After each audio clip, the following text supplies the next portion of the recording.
बिस्मिल्लाहिर्रहमानिर्रहीम। आजम खान की कौमी टीम में सिलेक्शन के बाद बिलआखिर उनके वालिद मुइन खान भी मैदान में आ गए हैं। मुइन खान ने क्या कहा, जबकि उमर अकमल के बारे में क्या कहा, आज की तेरे नजर वीडियो में आप भाइयों को इसी बारे में बताएंगे। मगर मजीद तफसीलात की तरफ बढ़ने से पहले इस वीडियो को लाइक करें और कमेंट सेक्शन में आप भाई मुझे इतना जरूर बता दें कि क्या उमर अकमल की कौमी टीम में वापसी होनी चाहिए या नहीं, और क्या आजम खान उमर अकमल की कमी पूरी कर सकता है या नहीं।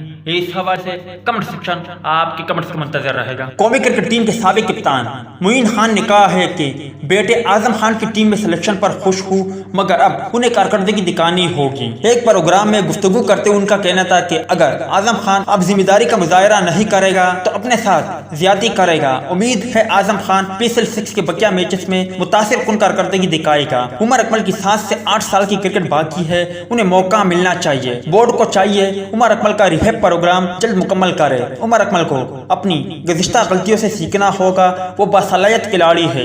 उमर अकमल वनडे और T20 में कौमी टीम के लिए फायदेमंद साबित होगा। साबिक कप्तान का कहना था कि सरफराज अहमद तजुर्बाकार खिलाड़ी है, वो तीसरे और चौथे नंबर पर बैटिंग करते हैं, उनकी टेस्ट टीम में जगह बनती है। दोस्तों, क्या आप मुइन खान की इस बात से इत्तेफाक रखते हो जिस तरह उन्होंने कहा कि उमर अकमल की 7 से 8 साल की क्रिकेट बाकी है? क्या आप इनसे इत्तेफाक रखते हो? तो इस हवाले से कमेंट सेक्शन आपके कमेंट्स का मुंतजर रहेगा।